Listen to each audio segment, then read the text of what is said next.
What's up guys, Mad Max here, and today we are going to be doing a little efficiency mod on the Fiat 500e. Stay tuned. So, you guys are probably hearing the fans and AC compressor and all that going crazy on this thing. The reason why is I'm preconditioning the cabin in order to do an efficiency test. Why am I doing an efficiency test? Well, I have this little box here. This is from a company called EV Upgrades, and it's a full undertray set for the 500e. For whatever reason, Fiat doesn't put undertrays on the 500e, which kills efficiency, and this is supposed to gain back 5 to 10% of your range. So what I'm going to do right now is I'm going to hop in the car and drive it before installing this, and get a baseline number so that we can see before and after if it really does do anything. Okay, so just to go over a few parameters of what I'm doing for this test drive, I have reset the trip meter, which showed that I ran about 155 mpge in my last charge. I have the climate control set to 70 degrees. It's about 74 out. However, I also preconditioned the car running the AC before resetting the trip meter so that I can get an accurate before and after. What I'm going to do is I'm going to drive a mixture of city and highway for about, I don't know, 4 or 5 miles. Probably not going to go much beyond 50 miles an hour, but that should be enough to tell the difference. Now, why do undertrays matter? Well, undertrays matter because they increase aerodynamic efficiency. On a gasoline car, yeah, you see a little bit of a mileage increase. But on electric cars, the issue is that you have not a lot of energy on board. Because electric motors are so efficient, they don't require a lot of energy. Therefore, you don't carry a lot of energy. Also, because batteries are heavy. So to pick up little bits of efficiency makes a huge difference on your range. So if I can pick up 5 to 10% of range by adding some plastic bits underneath, it's well worth it. Now, I will also say that I have a couple other modifications planned that will decrease efficiency. So I'm trying to make this all even out. All right, now I know that nobody is going to want to watch me drive around aimlessly for a few miles, and I am going to do the exact same loop on both. But as I said, I don't think anybody's really going to want to watch me drive around town, essentially. So I'm going to go do that when I come back. When I come back, I will have the kit laid out, and I will have the Fiat up on ramps, and we'll go through installing it. I don't know if there are instructions with this kit. I haven't even opened it up yet. So, we're going to find out together.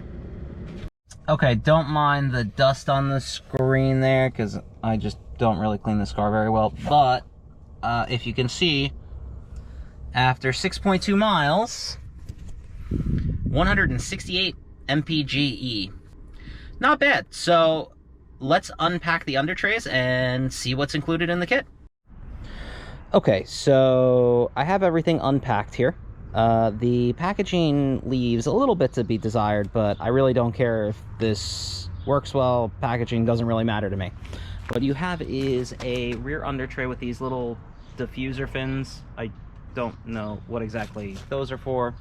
You have this mid tray that has those little metal brackets on it. You have the front under tray, and then you have some L-shaped brackets here and hardware. Now, I will tell you that the bags that had the hardware in it popped during shipment. So just be careful unpacking. Make sure you don't lose any nuts or bolts.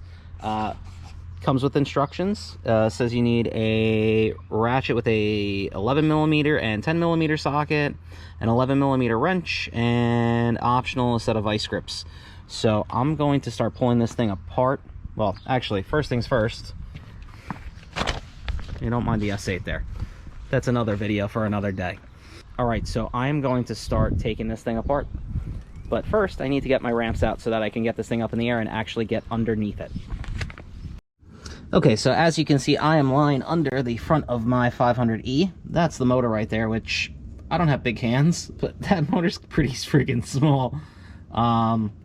So first things first, they want you to remove the two 10 mils here, and I guess the under tray, or the belly pan they call it, slides under that. So let me pull that out right now, and then we'll move on to the next step.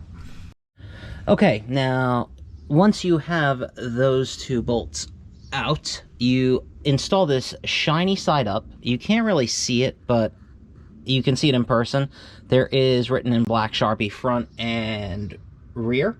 And what you basically do is you bolt it in there, and it goes in these front two tabs with these screws and lock washers. So again, can't really hold the camera and do this all at once. So let me do this real quick, and I'll take a video of how it looks after. Okay, after much finagling, what you do, I know I'm probably making some people seasick. They have these long bolts with lock washers and these big washers that you put in the back, and you put the under tray over the factory plastic one. Get those in loosely, and then what you do is you put the old ones that held in the back in the front. I will tell you, this doesn't fit that great. This could be designed much better. I would actually probably cut this out a little bit right here, just to clear this kind of dog bone mount here. I think that this is going to create some sort of noise. Yeah, it's just a big piece of plastic. But it's kind of a DIY thing. And I mean, if it's okay, but so far I feel like I could have done a better job myself. So let me move on to the middle and the back and do those real quick. Okay, so once again, I have the mid tray here. If you notice, it has these little clamp things. Those look like they slide on right there, right below there, and kind of wrap around. And then it's supposed to cover up this area here. Now, while I'm under here, lying here, this is the main reason why you kind of want a rear diffuser on this car. Fiat put this nice little under tray thing on that's supposed to let air out, but this is a gigantic spot for a muffler. As you can see, there are still muffler hangers here, which is just, I guess, how they make it. But yeah, this is I think the biggest cause for concern in terms of aerodynamics. This certainly can't be great either. So let me slide this thing on. This little, you can kind of see it better like that. That will slide onto those. So they give you these little U-shaped brackets, or these little U-shaped bolts that slide through. And I'm assuming they come through this thing and hold it up. So let me figure this out right now. Okay, so I am not installing this panel. And the reason being, you are supposed to hook this panel down here to this hook right here. The U-bolts provided do not fit around that bracket, and what it wants you to do is actually physically attach this to the axle so that this moves with the axle. I think this is going to create a lot of vibration issues. It's going to knock around, and eventually it's going to break. So this is not a good idea at all. I don't know who came up with this, but yeah, no. I'm not putting this in. This is coming out right now, and I'll do the rear diffuser. Okay, so moving on to the main event, which is actually the front page. The rear diffuser that fills this big void that I was talking about earlier. So first off, it actually wants you to remove the two 10 mils here, and then it wants you to remove the little lock washer things, whatever you want to call them, that the screws go through to hold this on. Okay, so next up, you put the two L-shaped brackets on the shiny side. Now you can see the shape of this. This is the left side of the car. This is the right side of the car. Number one, number two, don't know if you can see it. Only put in those 4 bolts. The next step is Those brackets bolt into here and here. So I'm going to slide this diffuser underneath and bolt it in loosely. Okay, so scratch their instructions of bolting the brackets on here first. There's no way you can get this thing together. So what I did was I loosely put in these screws here and here, and I tightened up the screws that go through this bar here. So now I have this mounted on the car. I probably am going to end up taking this off just to thread through. And then hopefully I can get this under tray on by kind of doing 1, 1, 2, 2, 3, 3. I don't know if it's going to work, but I'm going to give it a shot. I might actually have to take off the wheels just to put the damn thing on. So yeah, the instructions for this thing are not good at all, and they're not easy to do. But let's get this thing on here and see if it makes a difference in terms of efficiency. Okay, so plan C ended up being the correct way of putting this in, or not so correct way of putting it in. As you can see, you can kind of see the bolts that hold the bracket in. I could not get these to line up for the life of me. I ended up getting 6 self-tappers and washers right there, and just sending them in because there's nothing above the brackets here, and I don't think this is coming off.